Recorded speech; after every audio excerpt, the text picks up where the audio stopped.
વર્ષોથી યુવક યુવતીઓમાં માતા પિતાની સંમતિ વિના ભાગીને લગ્ન કરવાનું ચલણ વધતા અનેક સામાજિક સમસ્યાઓ સર્જાઈ રહી છે. હવે આ પરિસ્થિતિનો ઉકેલ લાવવા અને સામાજિક સંગઠનોની માંગણીને ધ્યાનમાં રાખીને રાજ્ય સરકાર હવે લગ્ન નોંધણીના નિયમોમાં મોટા પાયે ફેરફાર કરવા જઈ રહી છે. નવા સૂચિત સુધારા મુજબ હવે ભાગીને લગ્ન કરનાર યુગલોની નોંધણી સીધી રીતે તલાટી દ્વારા થઈ શકશે નહીં, પરંતુ તેના માટે વર્ગ 2 ના અધિકારીની આખરી મંજૂરી ફરજિયાત બનાવવામાં આવશે.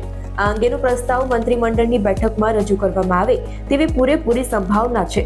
સરકારના આ નવા નિયંત્રણ હેઠળ જ્યારે કોઈ યુગલ ભાગીને લગ્ન માટે નોંધણીની અરજી કરશે ત્યારે જે તે યુવક અને યુવતીના માતા પિતાને સત્તાવાર નોટિસ મોકલીને જાણ કરવામાં આવશે.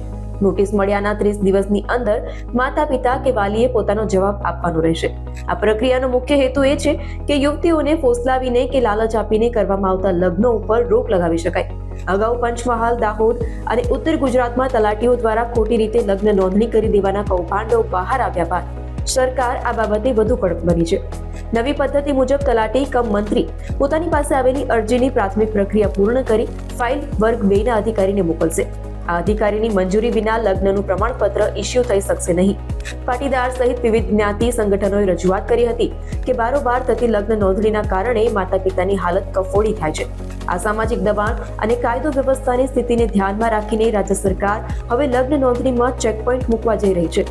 જો મંત્રીમંડળ આ સુધારાને મંજૂરી આપશે તો ટૂંક સમયમાં જ રાજ્યભરમાં આ નવા નિયમો અમલી બની જશે.